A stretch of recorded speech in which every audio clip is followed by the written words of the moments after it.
আপনি চাইলেও যে কাউকে আপন বানাতে পারবেন না। জীবনটা না অনেক সুন্দর, ঠিক ততক্ষণ সুন্দর যতক্ষণ আপনার আশেপাশে থাকা মানুষগুলো আপনাকে নিয়ে খুব ভালো থাকবে, আপনার ভুল আপনার ত্রুটিগুলো একটু ভালো করে কথা বলে শুধরে দিবে। আপনি যাদেরকে খুব করে ভালোবাসেন, আপনার মনে জায়গা দিয়েছেন যাদেরকে, যাদেরকে ভাবেন আমার তো সব সময় তাদেরকে চাই, আশেপাশে আমার যারা আছে আমার প্রত্যেকটা মানুষ আমাকে খুব করে ভালোবাসবে, একটু হেসে কথা বলবে, আমি ভুল করলে আমাকে অবশ্যই বকা দিবে, আর একটু পরে ঠিক আমাকে সুন্দর করে বুঝিয়ে দিবে যে এটা ভালো এটা ভালো না, এটা করো এটা করো না। আসলে পৃথিবীটা ঠিক ততক্ষণই সুন্দর যতক্ষণ আপনার আশেপাশের মানুষগুলো আপনাকে একটু বুঝবে, যখন আপনি বুঝতে পারবেন যে আপনি তাদেরকে যেই জায়গাটা দিয়েছেন আপনার মনে, আপনারও তাদের মনে ওই জায়গাটাই আছে।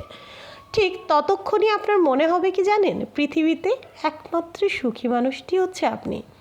যাদেরকে আপনি অনেক ভালোবাসেন তারাও আপনাকে অনেক ভালোবাসে, কিন্তু যদি আপনি কখনো বুঝতে পারেন যে আপনি যাদেরকে আপনার মনে জায়গা দিয়েছেন, যাদেরকে আপনার খুব আপন ভাবেন, তারা আসলে শুধুমাত্র প্রয়োজনে আপনার সাথে একটু করে ভালো ব্যবহার করবে, আবার প্রয়োজন না হলে তারা সেকেন্ডেই আপনার সাথে যা নয় তা ব্যবহার করবে, তখন আসলে আপনি তাদেরকে আসলে আর ভরসা করতে পারবেন না। এটা আসলে আপনার দোষ না।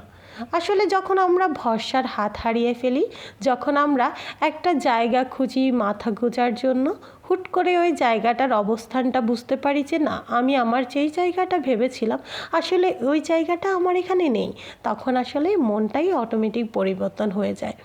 আসলে পৃথিবীতে 100%-এর মধ্যে 70% মানুষ কি চায় জানেন?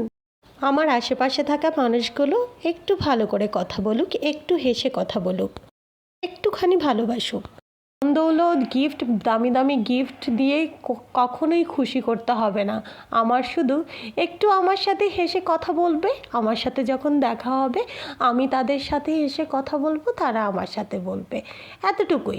বিশেষ করে মানুষ আসলে ব্যবহারের মাধ্যমে ভালোবাসার প্রকাশের সবচাইতে বড় পথ বলে আমি মনে করি। আসলে একজন আরেকজনের প্রতি কতটুকু আন্তরিক, কতটুকু ভালোবাসা, কতটুকু কার মনে জায়গা, এটা আসলে একজন আরেকজনের মধ্যে কথোপকথন হলেই বোঝা যায়। ধরুন আপনি কাউকে খুব বেশি ভালোবাসলেন, আপনি তাকে আপনার একদমই কাছের, খুব কাছের বানিয়ে ফেললেন, আপনি ভেবেই নিলেন যে না, দুনিয়াতে যত কিছুই হোক তারা আমার আপন থাকবে, আমি কখনো তাদের সাথে কখনো করে যুক্তিতে যাব না, কখনো তাদের কথার উপরে কথা বলবো না। কিন্তু আফসোস, আপনার জায়গাটা আপনাকে ঠিক সময় মতো বুঝিয়ে দিবে তারা।